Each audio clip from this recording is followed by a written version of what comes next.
Hello everyone and welcome to BHT Studios. This is not going to be a camera test as you saw in the thumbnail, but this is the Fujifilm X100V on loan from Fujifilm Canada. Thank you so much Billy and Mark and the team.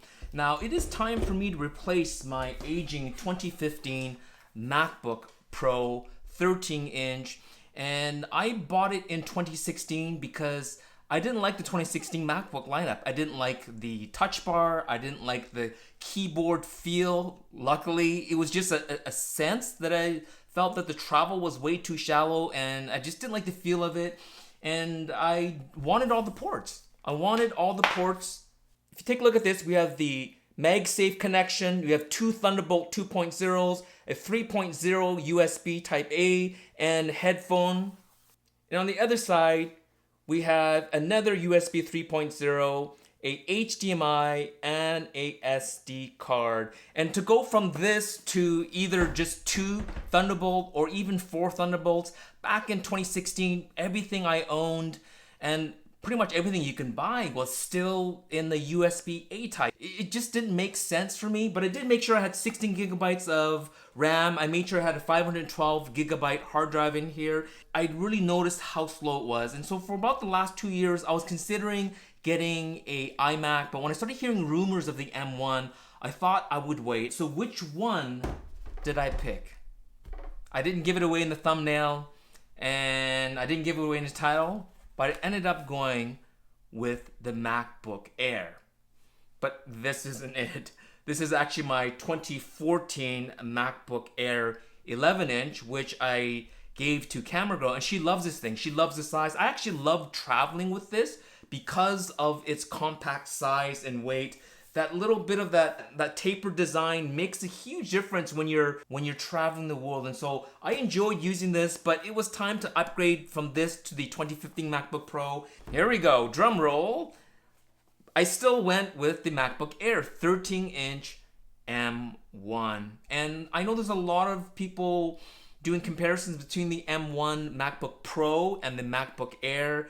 I looked at all the numbers, guys. I know the MacBook Pro with a built-in fan has better speakers, it has a better microphone, it has a brighter screen.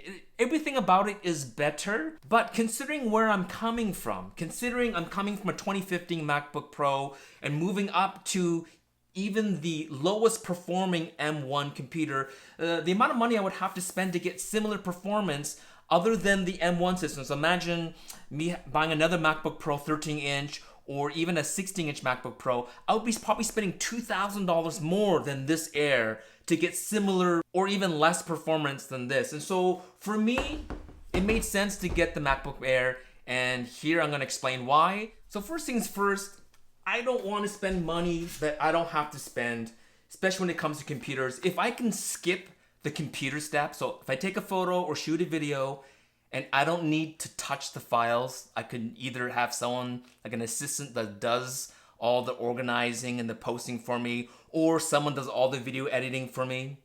Tuck is happy. That's great. And so a computer is a necessary tool. It's a necessary evil for me. And so the less amount of money I spend on it, the better. And I know the more money I spent and invest in computers, it saves me time and energy. And I was really feeling it in Lightroom when I zoom in 100%. Sometimes I'd have to wait like 10, 15 seconds before it actually zoomed in. And by the time I wasn't sure if I did zoom in, I would try to zoom back out, then it would zoom in. And so it was getting tedious doing that, as well as if I was working on iMovie and then I wanted to make a thumbnail, I had to shut something down. I couldn't have multiple apps open. But now with the new M1, I can have Photoshop, Lightroom, and iMovie, all three of them opening, not all necessarily working at once, but I could switch between the apps and I didn't have any problems. And as well, I tend to leave a lot of stuff on my desktop because I'm thinking, oh, I'm gonna get back to it again.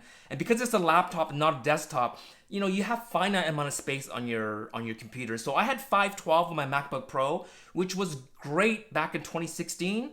But with 4K videos and 100 megapixel images, your computer fills up pretty fast. And so my new MacBook Air has a 1 terabyte SSD, which is great. And I thought I would just kind of also show you the shape, the design of the 11-inch MacBook Air from 2014 and the new MacBook Air. In terms of size, there isn't a huge size difference. In fact, the case that I use for the 11-inch MacBook Air is the same case, like my 13-inch, because if you notice, the bezels were bigger. Look at how big the bezel is on the 11-inch MacBook Air compared to the bezels on the new 13-inch. I know compared to the newer PC laptops, this is still huge, but for me, it's still an improvement over this bezel. Although it's not horrible, it's not too bad. Now, why did I pick the Air over the Pro? We all know that the Pro overall is better. You do pay a little bit more, but there's 2 to 3 major reasons why I picked the Air. And one of them is just, as I talked about, spending the least amount of money and time and energy on computers, is that I believe that the MacBook Pro M1 is going to depreciate earlier and quicker than the MacBook Air in the short-term future, meaning from 6 months to a year, because we all know that there is going to be a 4-port M1X or an M2 chip Pro 13, or maybe it's going to be a 14-inch and a 16-inch and a iMac M series chip computer coming up in the next 6 months to a year.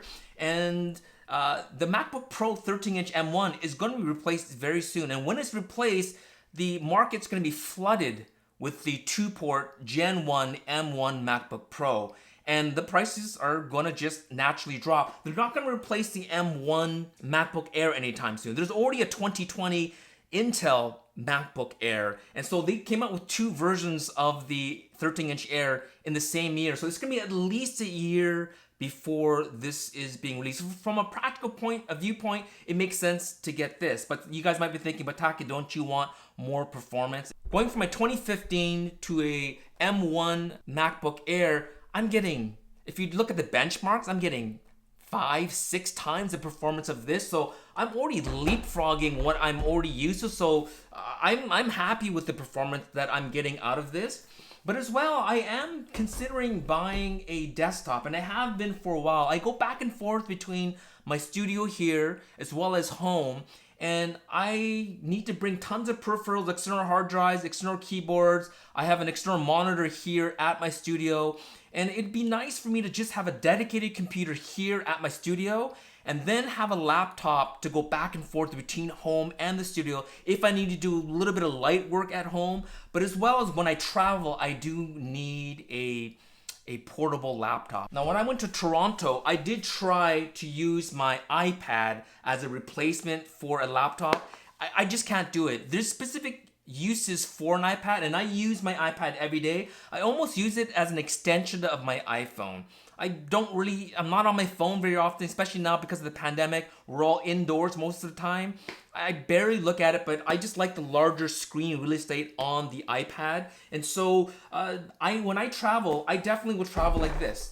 Have an iPad and then have a sort of a compact light laptop. And having the Air versus the MacBook Pro is going to make a huge difference. Now, of course, this is the older MacBook Pro, but people said you could sort of tell the difference, and I just love this wedge-shaped design of the Air. So that's my long-term goal, is to have a M1 or M1X or an M2 iMac that'll sit here in my studio, and then when I go back and forth to home as well as when I travel, I need something that's light and compact. And this isn't much lighter, but that wedge-shaped design and just it being a little bit lighter makes a huge difference to me, especially when I travel. You know, I travel with multiple camera systems. I travel with film cameras, and just shaving a few centimeters or millimeters off my laptop design, as well as shaving a little bit of weight, makes a big difference to me. And so that's the main reason why I went with the MacBook Air,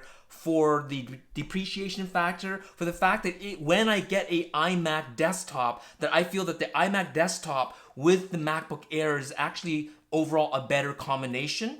And finally, I do like having a functional row of FN keys. I use them all the time. I never owned a MacBook that had a touch bar, but it just seems finicky to me. And so having a functional row up there means more to me than having all those other extra little features that are found in the new MacBook Pro. Now, in terms of accessories, I'm excited because I actually now use power delivery power banks. And so this is the Anchor with the 26,800 milliamp hour power delivery. You can see that there it has two USB Type A smart connectors and a power delivery USB Type C. You use that port both to charge the unit itself as well as to power other units. And I've tried it on the MacBook Air. I have notes here somewhere. Here are my notes. But basically from 32%, I went up to 97% in an hour and a half using this. And I was also charging up my iPad at the same time. Now the iPad didn't charge up as fast because it is using the USB Type A. This is the power delivery. But anyways, this does a great job. This particular kit, now I bought the case separately. I'll put the links down below. But it also comes with a 60-watt wall charger. It's a power delivery wall charger, USB Type C. So I can actually take this kit with me and then leave the 30 watt charger that comes with the MacBook Air and just use this as my main kit. I have the cable, I have the wall charger and the battery, and this whole thing here just comes with me wherever I go. Put this in my vehicle, or when I travel, this size is allowable on planes once we're allowed to go on planes. And so this is a really good accessory as well because, as I mentioned, the Air only gives you two Thunderbolt 3 or USB Type 4 connectors, but they are very powerful. You do need to get at least something like this, which is just a little hub. This is a 2-prong hub, so it takes up both of them, but you can power through straight across. So you get two USB Type Cs. One is power, one is data. You have the SD and mini SD card reader and two USB 3.0s, or they call them 3.2 Gen 1, so up to 5 gigabits per second. So I can attach two hard drives, spinning hard drives, and transfer files. It's not the fastest, but it's good enough. And you can get this one here. Again, I'll put the description down below. It actually matches the finish of the MacBook Air, whatever the name. What was the name of this? Gunmetal? I don't know, whatever it's called. So this is a really important accessory. As well as a mouse, this is a Logitech MX Anywhere 3, and it's very small. It works on your iPad as well as on your MacBook, and portable, specifically made for Macs. You could switch between up to 3 devices. So for me, this is iPad, MacBook, and then my iPhone. And so to be able to just carry this around everywhere is perfect.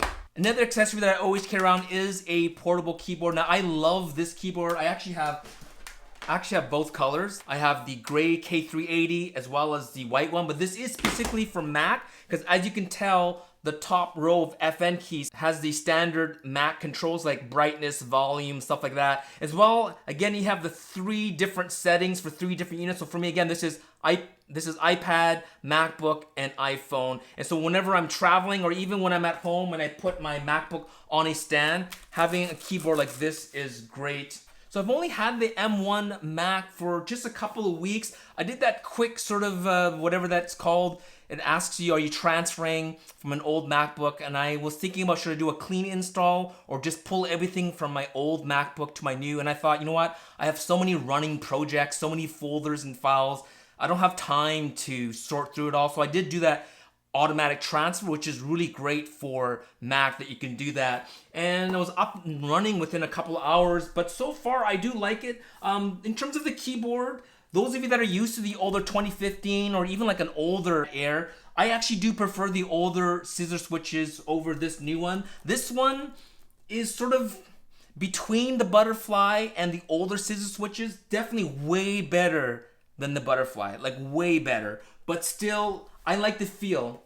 I like the feel of my 2015 MacBook, and even the older Air here. I like the feel of the older Air over the newer one, but definitely it's definitely an improvement over the Butterfly switches on this. And again, in terms of speed, everyone has been doing the test. I'm not going to benchmark anything. It is just blazing fast. Even when I'm using Lightroom and Photoshop, again, compared to my 2015, it just blazes through everything. Safari is super fast. I have other apps like Photoscape, Handbrake, what other apps do I have in here?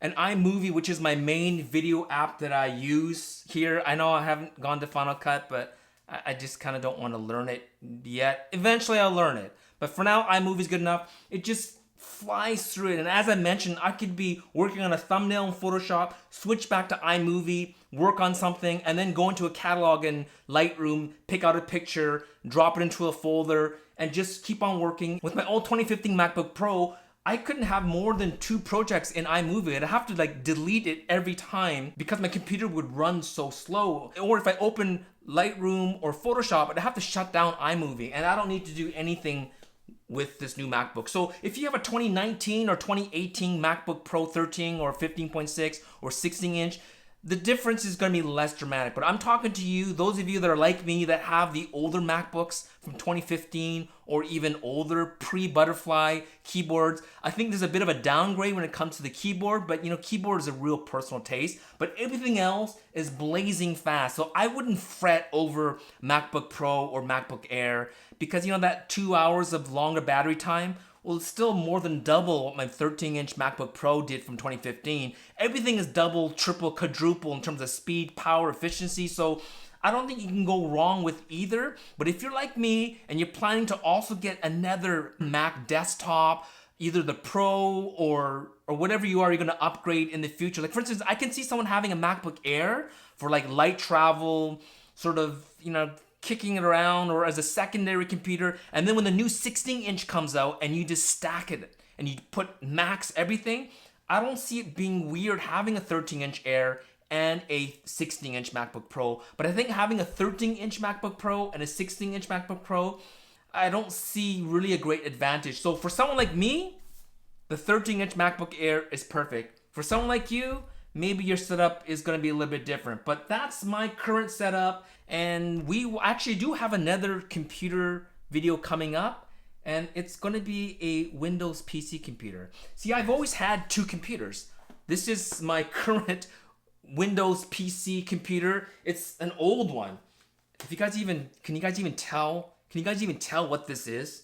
U840 or U845W 21:9 aspect ratio laptop. And look at that. You can watch movies without the top, bottom black bars. And so those widescreen monitors, well, there was a widescreen laptop version that came out. I think this came out in 2010 or 2011. Anyways, I love this thing, but it's time to replace. So I do have another video, and it's actually a sponsored video from Intel because they sent me out a computer. Can you believe it? I get to work with Intel. And so look for that video where I'm going to explain to you me switching over to the latest, greatest, or at least one of the latest, greatest laptops that's out right now. And now I'm gonna have 2 systems, which I've always had, a Mac system and a Windows system. And so that video is gonna be coming up soon as well. So thanks again for watching, and we'll talk to you soon. Happy shooting.